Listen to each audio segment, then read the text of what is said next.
মাধ্যমিকের পর এবার উচ্চ মাধ্যমিক পরীক্ষাতেও রাজ্যের মেধা তালিকায় উজ্জ্বল সাফল্য অর্জন করল মালদা জেলা। রাজ্যের অষ্টম এবং নবম স্থান দখল করে জেলার মুখ উজ্জ্বল করেছে দুই কৃতী ছাত্র। তাদের এই সাফল্যে খুশির হাওয়া ছড়িয়েছে গোটা জেলা জুড়ে। রাজ্যের অষ্টম স্থান অধিকার করেছে মালদা শহরের রামকৃষ্ণ মিশন বিবেকানন্দ বিদ্যা মন্দিরের ছাত্র অরিত্র সাহা। মালদহ শহরের ঝলঝলিয়া দেশবন্ধু পাড়া এলাকার বাসিন্দা অরিত্র উচ্চ মাধ্যমিকে মোট 489 নম্বর পেয়েছে। ফল প্রকাশের পর থেকে পরিবার, স্কুল এবং এলাকায় আনন্দের পরিবেশ তৈরি হয়েছে। নিজের সাফল্য প্রসঙ্গে অরিত্র কি জানিয়েছে শোনাবো। এই হচ্ছে দেশবন্ধু পাড়াতে ঝলঝলিয়ার ওখানে। আর আমার সত্যি খুব ভালো লাগছে, মানে এক্সপেকটেশন একটা ভালো নাম্বারে ছিল, এবার একটা র্যাঙ্ক হয়েছে, আমার সত্যি খুব ভালো লাগছে। আমি 8th পজিশন পেয়েছি। হ্যাঁ হ্যাঁ পড়াশোনা আমি চেষ্টা করেছি যে কনসিস্টেন্টলি পড়াশোনা করার, রেগুলার 6 ঘন্টা 7 ঘন্টা যাতে বই নিয়ে বসি, একটা কনসিস্টেন্সি ডেলি থাকে প্রত্যেকটা সাবজেক্টে। আমার ইচ্ছা আমি ইসরোতে যেতে চাই, ইসরোতে একটা ভয়েস জব করতে চাই। হ্যাঁ, ইসরোতে একটা সায়েন্টিস্ট হতে চাই। হ্যাঁ, খুবই ভালো। আমি আশা করেছিলাম একটা ভালো রেজাল্ট, তবে র্যাঙ্কটা সত্যি আনএক্সপেক্টেড ছিল আমার জন্য। সত্যি খুবই ভালো লাগছে। আমার বাবা হচ্ছে কারেন্টলি ওয়েস্ট বেঙ্গল গ্রামীণ ব্যাংকে আছে, এজিএম এর পোস্টে। আর পড়াশোনার দিকে বলতে গেলে মানে আপস অ্যান্ড ডাউন থাকেই সবসময়, কনসিস্টেন্টলি বললেও সবসময় হয় না, কোনো সময় কোনো টপিক কঠিন লাগতে পারে, সহজ লাগতে পারে। টিচাররা সবাই হেল্প করেছেন, প্রত্যেকে হেল্প করেছে বলেই আজকে এই জায়গাটাতে আসতে পেরেছি। ফিজিক্স। আমার কঠিন লাগতো একটু, কেমিস্ট্রিটা আমার একটু কঠিন লাগতো। ফিজিক্স আর ম্যাথটা বেশি ভালো লাগতো, ফিজিক্স ম্যাথ স্ট্যাটিস্টিক্স। কেমিস্ট্রিটা একটু আমার একটু সবসময় কঠিন লাগতো। আমার যেই মেন্স হয়েছে, আমার যেই মেন্সে আমি 99.63 পার্সেন্টাইল পেয়েছি। এখন যেই অ্যাডভান্সটা দিব, যেই অ্যাডভান্সটা দিলে আমি হচ্ছে তিরুবনন্তপুরমে Indian institute of space science and টেকনোলজিতে ভর্তি হতে চাই, যেখান থেকে আমি ইসরোতে যেতে চাই। আমার নাম হচ্ছে অরিত্র সাহা।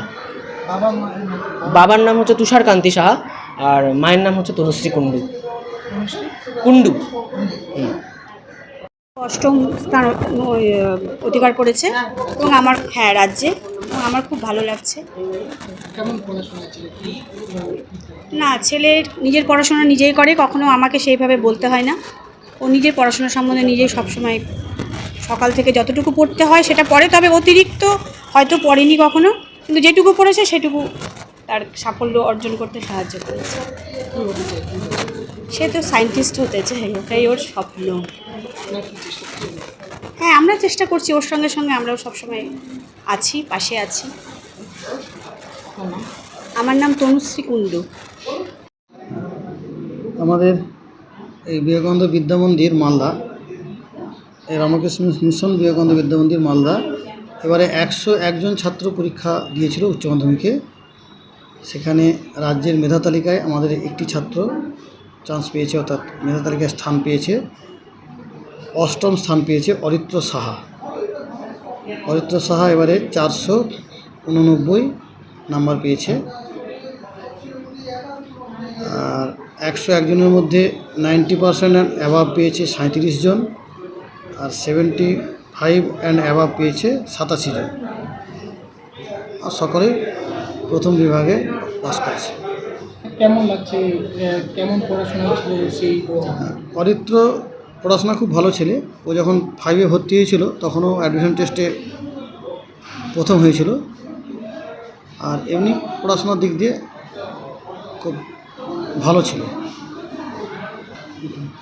ও যেই মেনের রেজাল্টটাও আমরা পেয়েছি, যেখানে ও 99.63 পার্সেন্টাইল পেয়েছে। তো অ্যাডভান্সের জন্য প্রস্তুতি নিয়ে আছে, সামনে পরীক্ষা আছে। কী হতে চাইছে? ও তো চাই আইআইটিতে যাবে, ইঞ্জিনিয়ার। হ্যাঁ, এরকম শুনেছি। হ্যাঁ, ছেলেরা যখন রেজাল্ট ভালো করে, রাজ্যে মেধা তালিকায় স্থান পায়, তখন স্বাভাবিকভাবে আমাদের সকলেরই ভালো লাগে। ছাত্রের যেমন ভালো লাগে, আমাদের স্কুলের সকলেরই, এবং আমরাও সেই স্কুলের মধ্যে আছি, আমাদেরও খুব ভালো লাগে। কী আশা করেছিলেন প্রথম, দ্বিতীয়, তৃতীয়? না, সেরকম অত প্রথম, দ্বিতীয়, তৃতীয় নয়। এইচএসে হয়তো আমাদের 2-1 জন থাকবে, এটা আশা করছিলাম।